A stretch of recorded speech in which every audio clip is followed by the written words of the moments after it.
and content like our next interview, where we'll be speaking to the founder and president of Chunk Nibbles Snack Food. We're pleased to be joined by Brad Cocklin now on the Oakland County Megacast. Brad, thanks for being with us today.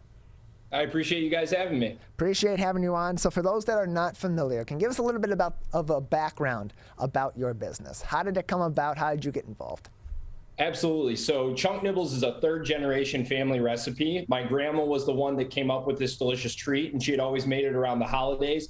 I grew up eating it, taking it to teachers as like a gift around the holidays, and it was just always so well appreciated and people enjoyed it. So I thought it had some legs. So back in 2018, I decided to leave my job as a commercial insurance broker in Chicago, cash in my 401k, move home, and basically got the ball rolling on it.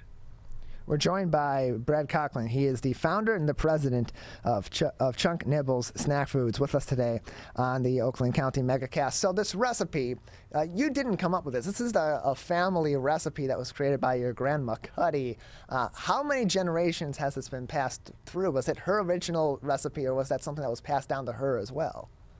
No, actually, she was the one that came up with it. Wow. And then she was always making it for my mom growing up. And then my mom was always making it for me. Around the holidays, she would make 300 cookie tins of this stuff and take it to, he works in the auto industry, go figure, in Detroit, and would take 300 cookie tins to all his buyers and customers at Ford, GM, Chrysler. And people would be chasing him down, being like, what is that stuff? I just smashed that entire cookie tin at my desk. Where can I get more of it? And he's like, no, well, sorry, that's not going to happen this year, but keep buying and we'll have some more from you next year. So like you said, you cashed in your 401k, you sold your car, and you bought a van and began traveling all around the state. So obviously you risked a lot. You put it all out there. I'm thinking of like a Shark Tank proposal type thing where they're like, I'm putting everything into this. But what gave you the confidence to put so much on the line? Like, were you worried that it wasn't going to be successful, or what was going through your head at the time when you made the decision to give up so much to be able to do this? I think that anyone who's starting a business is always worried about whether or not you're going to have customers or how well it's going to be received. And the year before I did quit, I did a lot of like background research and just product testing and sort of giving it to people and being like, hey, what do you think about this? And they're like, wow, that's incredible. And I didn't even tell you really what it is. So the original recipe is a combination of pretzels, peanuts, walnuts, and corn checks, all bound together with a light coating, so it forms a delicate but addicting combination of salty and sweet. It's one of those products where you got to actually give like physical distance between you or the bag, or your hand's going to start wandering over to grab more of it. And so, we really came a long way. I think it's funny because I'm sort of experiencing that inverse effect of kind of what you had mentioned, where I have people now that are like, Brad, I love it. It's so good. I always, give it to other people and I buy it when I see it. But the problem is every time I buy it, I say I'm just going to have one piece, and then all of a sudden I finish the bag. Brad Cocklin with us. Yeah, I'm experiencing the other side of that. Brad Cocklin's with us on the Megacast. He is the founder and president of Chunk Nibbles Snack Food. And is that why the name Chunk Nibbles is what it is? Is it because you're taking a couple little nibbles of that, and all of a sudden you're just so infatuated with this snack that you end up having chunks of it being eaten? Is that the origin of this name? Yeah, it really was always the fact that way we broke it up was in little like chunk clusters. Okay. So that is something that we deal with all the time, where people are like, chunk nibbles, is that dog food? No. But I get that with nibbles, kibbles, it's kind of like that coincidental name, but really no, it's just the fact that like, in every bag you can expect a bunch of different little chunks in there. All are, the little chunks are all different with, different variations of what's in there. And, every bag you can expect that same delicious taste that you'd expect coming out of my grandma's kitchen. So now we know more exactly what the snack is, and you told us the original recipe, but do you have more flavors now or more variety that it's been a longer amount of time? Like, what if I'm allergic to nuts? I'm not, but like, yeah. Do you have a nut-free one for those that are? So we don't have a nut-free one yet. With how we're manufacturing everything, we felt that it was probably just best to stay in our lane. We do have three additional flavors. We have a peanut butter chocolate as well as a s'mores flavor with graham cracker and marshmallow. So the s'mores does not have walnuts in it. The other one does. And then we also just launched our summer strawberry flavor, which if you enjoy that little dehydrated strawberry piece in like your Special K or any type of those cereals, then this is exactly what you should be looking for. We're joined by Brad Cocklin on the Oakland County MegaCast. He is the founder and president of Chunk Nibbles Snack Foods. And Brad, when you started this business, Erica referenced it earlier, you cashed in your 401k, you started traveling throughout the state in your 2011 Ford Transit van, and you did that for 3 years, going around to stores throughout the state, trying to get them to pick up your product. And 3 years is a long time for a lot of people, but for building a business, it's a relatively short time. And yet here you are now, 10 years later, and you're in 300 plus stores over the state of Michigan. Was that a gradual boom, or did all of a sudden these different stores and different businesses look at your product, experience your product, and say, wow, we need this in mass throughout the state? You know, it's sort of been a gradual, I would say it's definitely been a gradual build. You know, you get one store and then you get the 2-store and the 3-store chains and stuff like that. But it's almost, I've learned so much during this whole process that I had never known, you know, diving into an industry that I have very little experience in. And so you don't know what you don't know. So I've made so many mistakes in the amount we put in the bag to where it's positioned in the store. And it's really not that first sale, because I was always so excited to get that first sale, you know, that first win.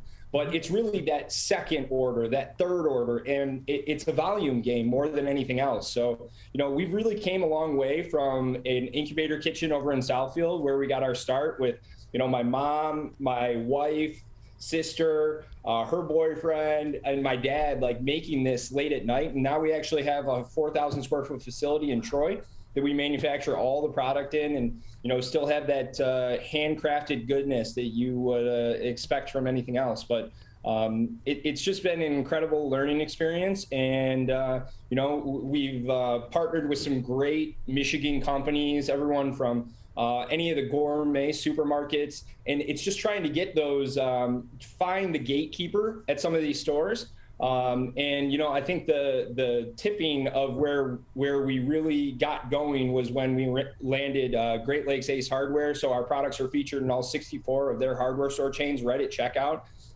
So it's just been fantastic trying to sort of build relationships, because this is such a relationship business, and it's trying to get people to give you a shot and just give you that opportunity. Over the course of the last year and a half, I would presume those relationships became even more important, because while they're in 300 plus stores across the state of Michigan, people were apprehensive to go out in public and go into the stores. And if they were going in the grocery stores, they weren't necessarily going for those snack foods. They were trying to go in there and get toilet paper before everybody was running out of the place like insane people with toilet paper during a pandemic. Did you find over the course of the pandemic that you had to make more changes to how you were selling your product? And what were maybe some of those changes that you did implement to help your business continue to sustain its success during the most challenging time in recent human history?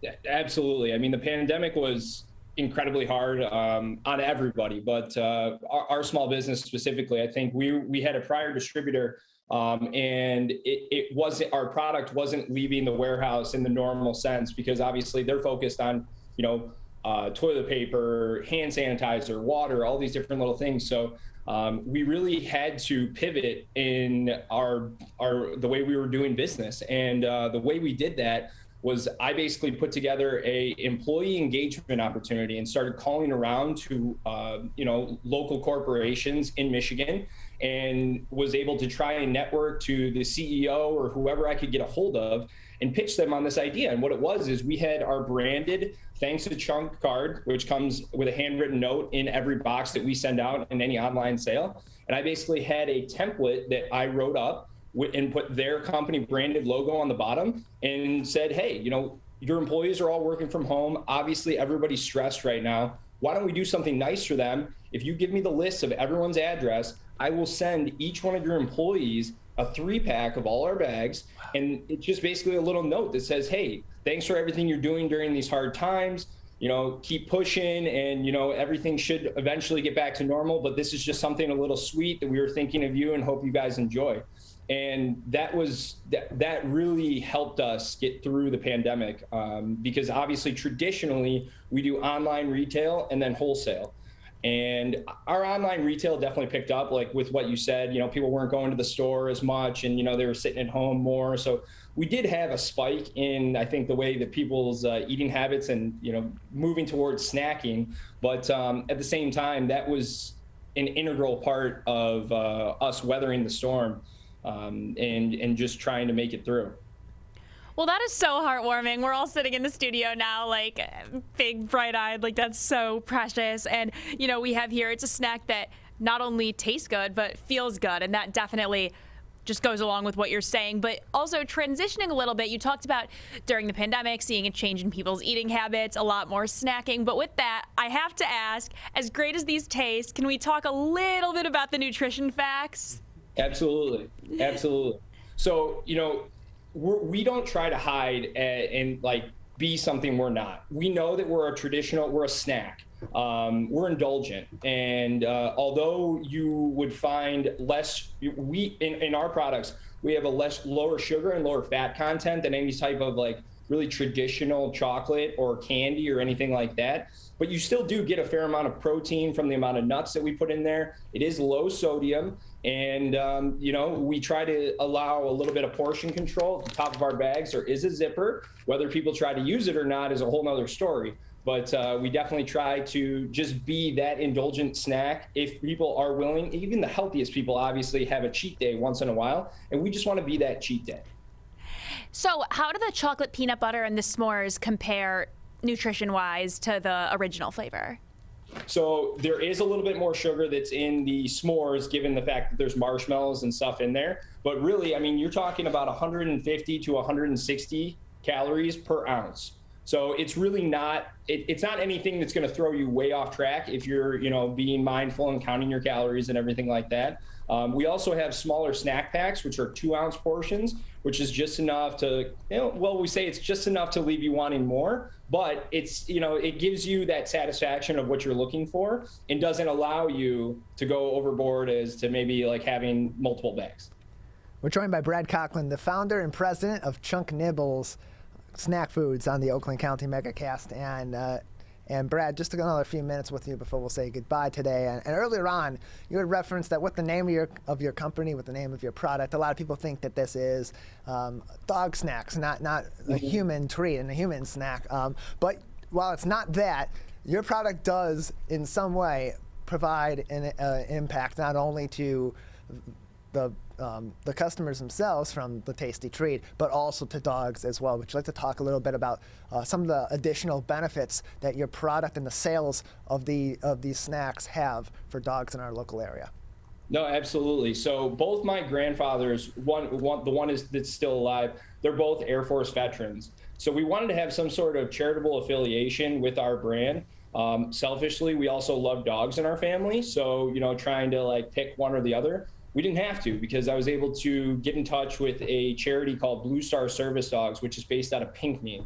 And what they do is they rescue dogs from high-kill animal shelters all around the state and then train them for military combat veterans suffering from PTSD or TBI as service, emotional, or therapy dogs.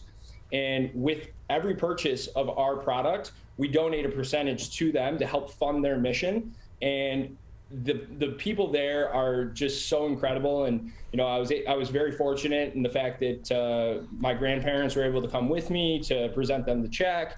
We've done it twice now, and it's just incredible. And I don't think people truly realize how the difference that these dogs make in these veterans' lives.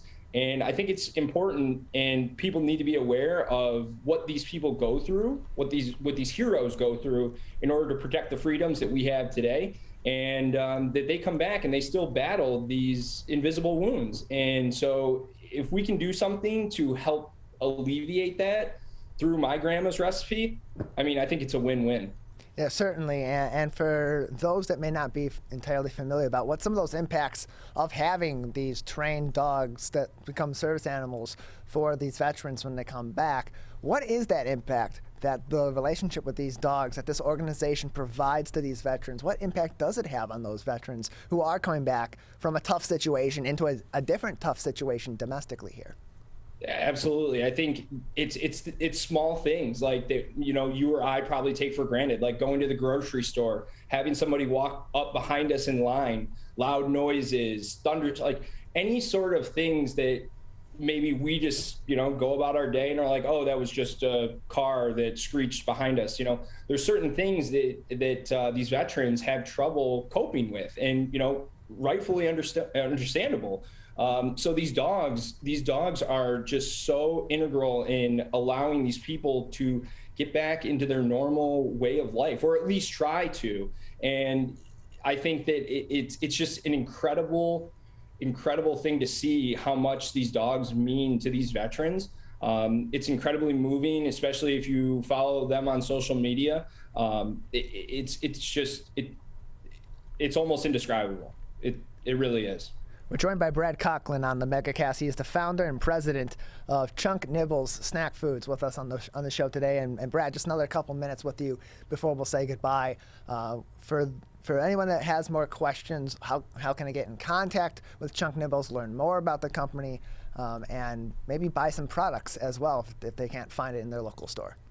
No, absolutely. So our website is www.chunknibbles.com. We're also on all the social media platforms. We have ways that you can contact us through our website, and we also have a store locator tab. So in the event you don't want to have to wait to purchase it online, you can click the store locator tab and you can find us in a local store near you. Brad Cocklin with us. He is the founder and president of Chunk Nibbles Snack Foods. Brad, anything else that would be interesting for our audience to know, or something that you would like to say before we let you go today? No, I really appreciate you guys having me on. I think any opportunity where I'm able to boast about my grandma's recipe and just sort of highlight our brand. Being a small business, we don't have really a marketing budget, so it's just always fantastic to be able to speak about what we're doing and try and share the journey. So if I can help anyone else in any other way, I'm always happy to be a part of it. So thank you very much. You can find more information about Chunk Nibbles Snack Foods at chunknibbles.com, including their store locator. And I just looked it up here. The closest locations that hold this product to our studio: Market Square in West Bloomfield, Long Lake Market in Bloomfield Hills, Nino Salvaggio, both in Bloomfield Township and Troy. Brad, thanks for being with us today. Thank you, guys.